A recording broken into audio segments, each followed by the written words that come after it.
parent knows that in order for their child to succeed as an adult, a good education is a must.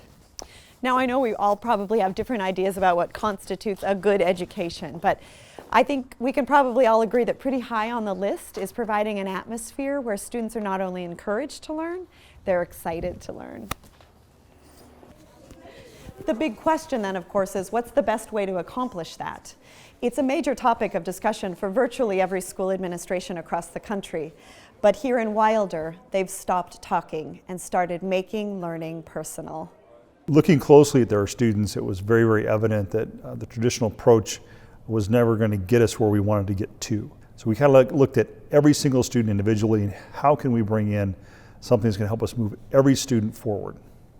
It wasn't easy, but in his first 3 years as Wilder's elementary school principal, Jeff Dillon and his staff raised math, reading, and language scores by an impressive 60%. But even with that, the district still struggled to educate a student body with hugely diverse needs. If we don't advocate for our children, who will, right? Not meaning our parents don't, but the system of education, it doesn't advocate for kids. It advocates for a system. And that's really where we began to step in, think about the personalization of learning, and that become the way we can advocate for kids. Well, it's a radical shift for education. I mean, a lot of people talk about personalized learning, but they don't do it, I don't think, to the extent that they're doing it here, where kids really drive exactly what they want to do, when they want to do it, where they want to do it. The real impetus for change happened in 2016 when a grant from the Apple Corporation for schools with a poverty level of 95% or higher put a brand new iPad into the hands of every student and teacher in the district and provided the software and training for the district to implement a personalized, mastery-based instructional model. So now we're training teachers, not just that we have the devices, but now how do you use the device? How do kids use the device to really be able to show mastery of an understanding of information, but be creators of information, not just consumers. The most important part of any learning process is retention. Teachers can shovel knowledge at kids all day long, but if they don't retain it, they're not learning. For decades now, the traditional mantra has been test scores. If students score well on tests, they must be learning, right? But case study after case study has shown that just because some students do poorly on tests doesn't mean that they aren't retaining what they've been taught. And those same studies show that some students who score high on tests don't really retain all that information long term. Bottom line, every student is different, and Wilder's personalized learning program allows them to progress at their own pace and at their own level. What would be a reasonable goal? Because you've been to all 3 classes, and I want you to be thinking about math, and I want you to be thinking about what grade level you're at each domain, okay? The goal is that they are achieving mastery. In Wilder, we've decided that 80% or higher is considered mastery. So if a student is below mastery, then teachers mentor and work with that student until they achieve that. And then you share with me your thoughts and what you want to do, and we agree on it together, and then you do it. As that simple, right? Wilder is a small school with just over 500 kids from K through 12. But because of the high poverty level, the district is facing a 40% turnover rate year to year. That's 200 kids leaving school and sometimes returning on a given school year.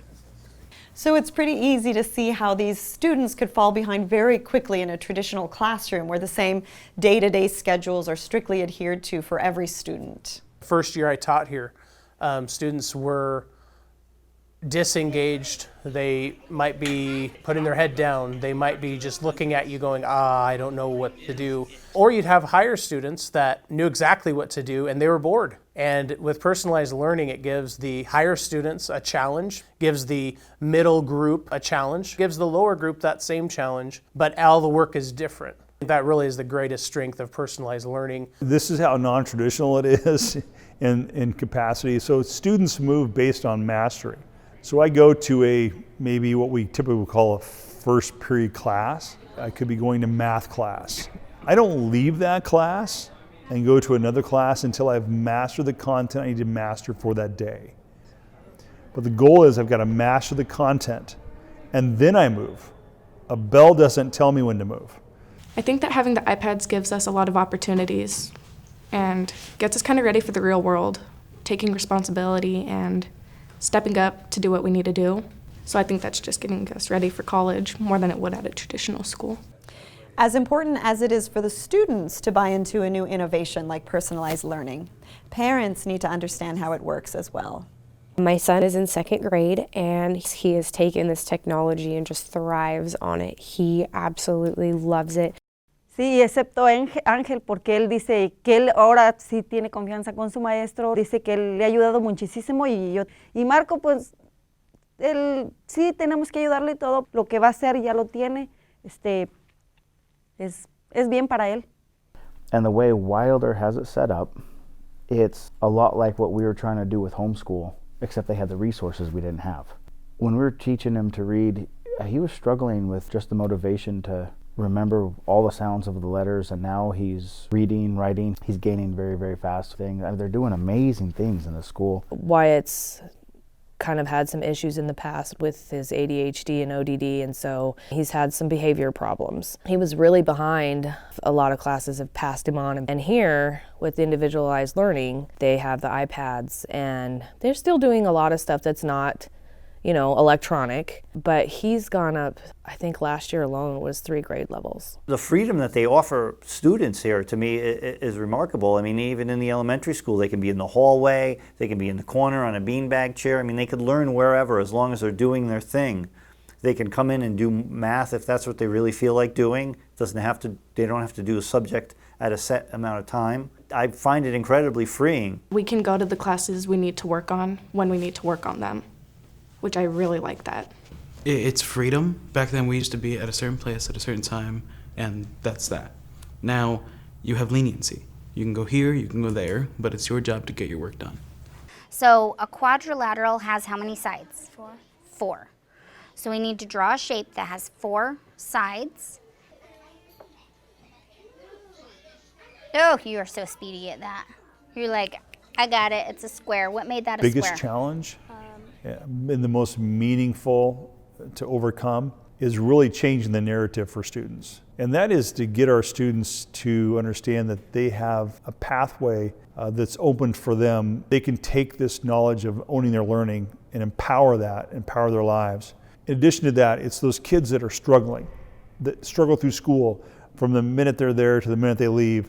And it's really helping those kids to realize their full potential. These iPads are really working, and I've heard some students say that it's good because you get to do it all on one thing. You can just take it home and do it whenever. And like I said, if you're behind, you get to have that chance to take responsibility of your own self.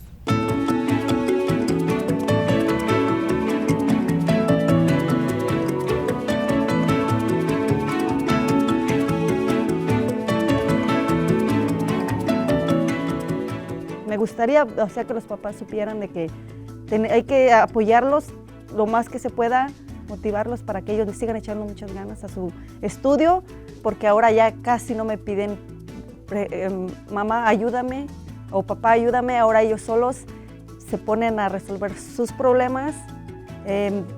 No, casi es raro que pidan ayuda ya. Y pues es un cambio muy grande, porque ahora yo ya nomás los miro, que le echan muchas ganas y se esfuerzan mucho por hacer lo que deben de hacer. Wyatt's been passed on and passed on and passed on, and he's blossoming, and I've never seen anything like it, quite honestly.